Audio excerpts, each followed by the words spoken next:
Hey, deserving listeners, Love is Blind. Let's check it out. I had a good date. Who'd you have? Matthew. He talked about like asking my dad. Oh yeah, before your interview. And if he can't do that, like he'll leave. What? Oh my God.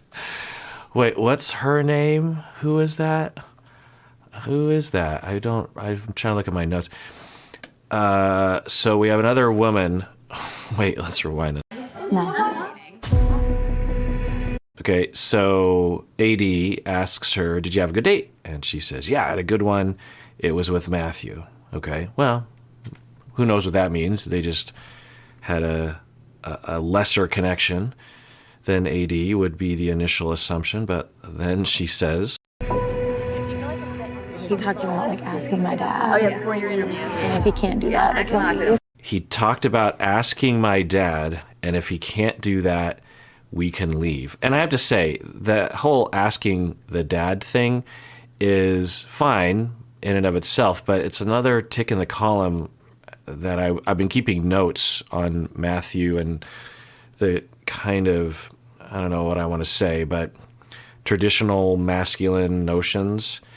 There's nothing wrong with there's nothing wrong with some of the traditional masculine notions, and it's minimal, so I don't know. So that's just a side note. But anyway, he apparently has told two women on the same day, but no, she's wearing a different outfit. So this must be a different day. AD has a different outfit. And maybe they bring multiple outfits, but I don't know. So at least in a similar timeline, he's told two. Okay, so this could be edited wonkily in that this is separated by time, and Matthew was really into one person, and then something happens, and then he was really into someone else. But in terms of the way it's edited, he is telling at least two women that he is choosing her. And then the specificity around asking the father thing. Wow, this took a turn. Although I will say, ever since we first saw Matthew's behavior, I've been wondering what's going on there. Later on, he seemed to exhibit a pretty normal range socializing, and he showed a lot of skill, or just he was pretty smooth with AD in his way, but still smooth and able. And then in the beginning, you're just like, well, what's going on there? Just walked out on somebody. And then that woman said, oh my God, thank God he walked out, which illuminates the strong possibility that in that date, he did a lot of things that were concerning. And I wonder if they're cutting it out because, because we saw last season that there was someone that apparently had a lot of concerning behavior. I'm trying to remember what it was, what the allegations were, aggressiveness or something. And he made it all the way to the altar, I think, but they cut him out almost completely. There were a couple scenes where he had to be in the shot because the other primary cast members, they were all at a party and he was there. And so they couldn't avoid him being shown on the show, but they cut out all of his scenes because apparently he had, which is interesting because you think in other reality TV shows, they would absolutely highlight problematic behavior in one of the cast members. This show seems to pick and choose regarding that, which is interesting. I wonder why, because certainly it would be more typical and probably would result in the show being more popular. Maybe it's a tone thing they're going for, or they don't want to incur a lawsuit, or I don't know. But we're now hearing that Matthew has told two people. My God, we've seen this kind of before, but in my memory, it was, like last season with, what was her name? Johnny, how she was into Izzy, and then she was into Chris, right? And so that was the allegation. But it looked as though she had been kind of flip-flopping in a way that I think was understandable. And she, did say similar statements like, you're the one for me, to two different men, maybe even on the same day, but at least pretty close in time together. And at least the way it looked was that there was a sequence, right? She had committed to Izzy, and Izzy was like, I don't think this is going to work out. And then she rethought it and thought, well, actually, I think this is what I usually do. I made that mistake again. Oh, no, Chris is the one. And, legitimately put all her eggs in that basket. Maybe she was manipulating. I don't know. It didn't look that way, but it could be. So we've seen stuff like that where people will do stuff like that, and it might have the appearance of manipulation or I don't know, being a con artist. But I don't think we've seen or heard something like this. Now, maybe they'll give us some more detail that'll make it more understandable, but at first glance, wow. And I was like, I'm fine with that. The last thing I'd I'll do. leave too. And I just thought it was like crazy, which is good. What's really interesting to me is that I've talked with people who work on the show, and for us, it's like, because typical reality TV, whenever there are people talking, all the cameras and the lights and the audio and the producers, they're all kind of focusing on those people that are talking because they're trying to get the footage. But this footage is filmed when you have all 15 cast members in the women's quarters and all 15, the women's lounge. Then you have all the 15 men on the other side. And there are dozens of cameras that are hidden, so to speak, outside of this room, but going through different one-way mirrors or something. And there's dozens of cameras that are filming dozens of conversations, and all of them are mic'd up. So when you're in the control room, you have several audio feeds because all the cast members have a microphone, but they're probably room mics around as well. And then you have dozens of cameras that are happening. So at this very moment, there could be 5 other really juicy conversations happening, and the producers wouldn't know about it until they saw the footage later on. You know what I mean? It's just kind of interesting. I think it lends itself to the spontaneity and the reality of it, because if you're a cast member, you're not, of course, that there are cameras, but it probably doesn't feel that way. And I have talked to cast members that will say that. They'll say like, well, you're being filmed basically all the time when you're in the pod facility, but you also know that they must be not using most of the footage because there's so much time that you're on camera. So you kind of just relax and stop thinking about the cameras because they're always there, and you figure at any given moment they're not going to use that footage. So I don't know, it's just kind of interesting. I just thought I'd say it. But so now AD is learning. Well, really, both of them. I mean, we like AD, I think. Do we like AD? I haven't watched Forward, so I don't know. And so we can identify with her and say, ooh, you lady, what's going on? But, they're both in the same boat. We don't have any reason to think either one of them. It's looking like they're both victims of well, I don't know. We'll watch. The evidence, at least the data is pointing at this point that Matthew is a con artist and psychopathic, really. I mean, because even if you're a troll, that's some devious shit right there.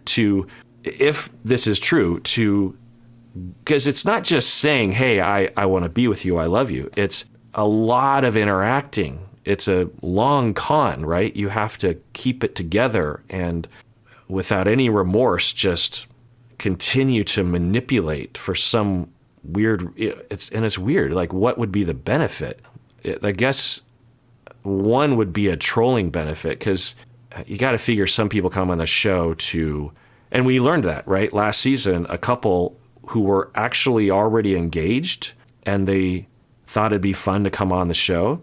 And I think the rumor was they wanted to have Love is Blind pay for the wedding, so they were just going to engineer it so that they would end up together. But then they got discovered. But I think they had made it to the second phase or something. I don't know. Maybe they were kicked out of the pods. But so you got to figure something. So maybe that's a motivation. That doesn't necessarily mean someone's a psychopath, meaning that they completely lack empathy and that they really like manipulating others. So there's that. But even if you were a troll or a prankster, that would be a hard thing to do emotionally.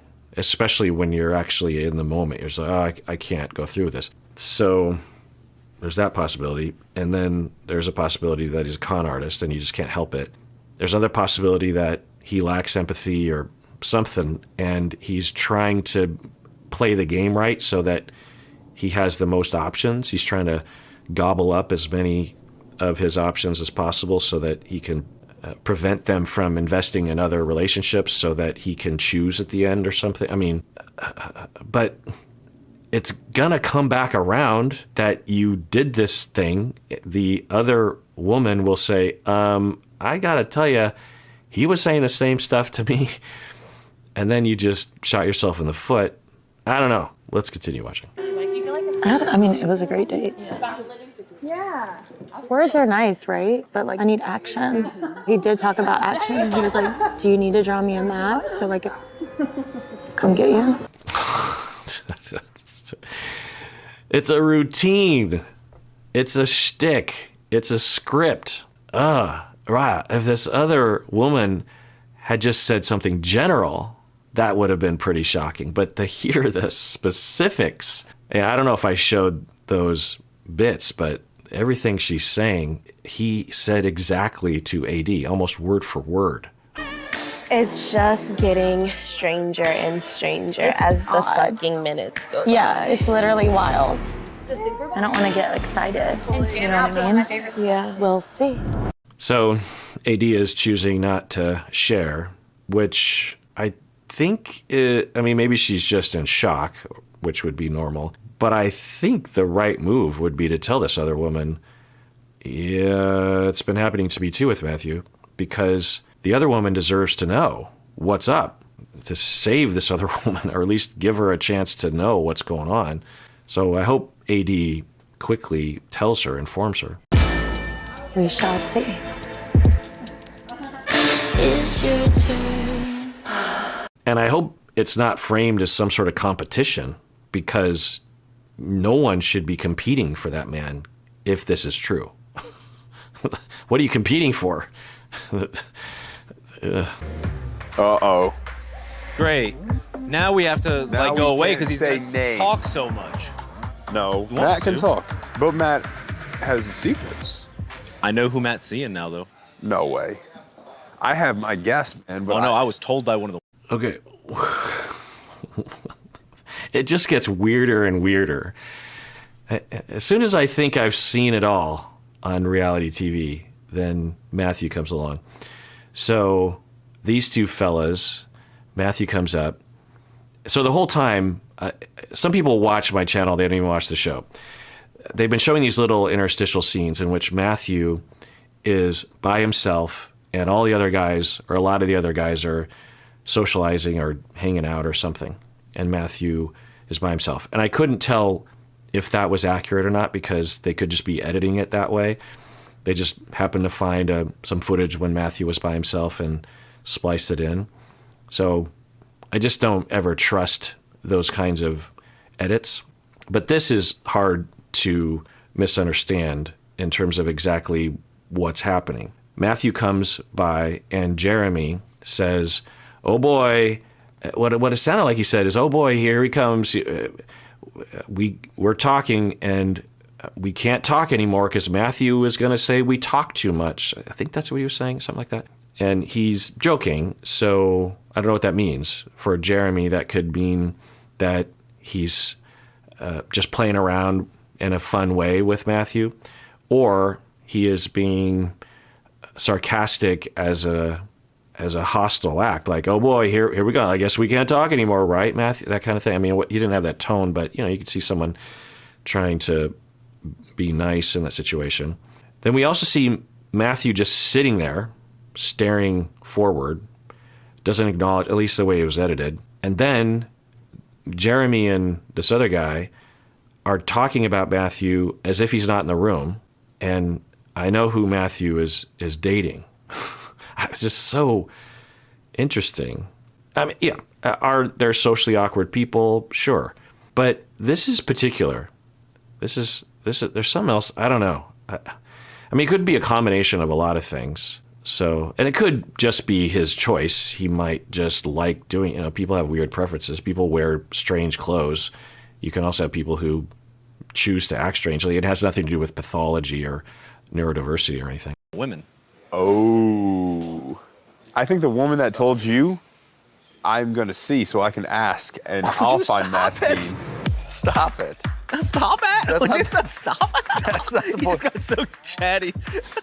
Okay, so now he's interacting more normally all of a sudden. Okay, so by this, it looks like I was like, do they hate him? Is he a hostile presence? So, yeah, I don't know. The way Matthew acts, I wouldn't be surprised if this was all a put on. It might not be. It could just be his social awkwardness. It could be a neurodiversity issue. As I said in an earlier video, I'm firmly taking a stance against that online trend of constantly labeling everyone as being on the autism spectrum or some other neurodiversity trend on the internet. So, could it be a factor? Sure. But a lot of the people on the show could be on the autism spectrum. You wouldn't necessarily know just watching a reality TV show. And people who are socially awkward aren't automatically on the autism spectrum. So there's a lot of possibilities, and we'll have that as a possibility, but we don't usually get enough data to firmly go in that direction. But anyway, he's a conundrum. Let's continue watching. Stop. That's not the point of this. It is the point of it. Trying to figure out what Matt's up to. Matthew. Don't call him Matt. It's Matthew. I just need. And then that fella stands up and walks away. Maybe he just has to go to the bathroom or something, but it also kind of looks like he doesn't want to be next to Matthew. And then he runs into another guy and says like something to him. Let's rewind. Stop. That's not the point of this. It is the point of it. Trying to figure out what Matt's up to. Matthew. Don't call him Matt. See, then he says, "Don't go over there." Almost like, "Hey, it's not worth it. Don't try to fight him," or something. I don't know. I need to be embraced. Oh my God, get out of here. I just need to be embraced. I need to be embraced.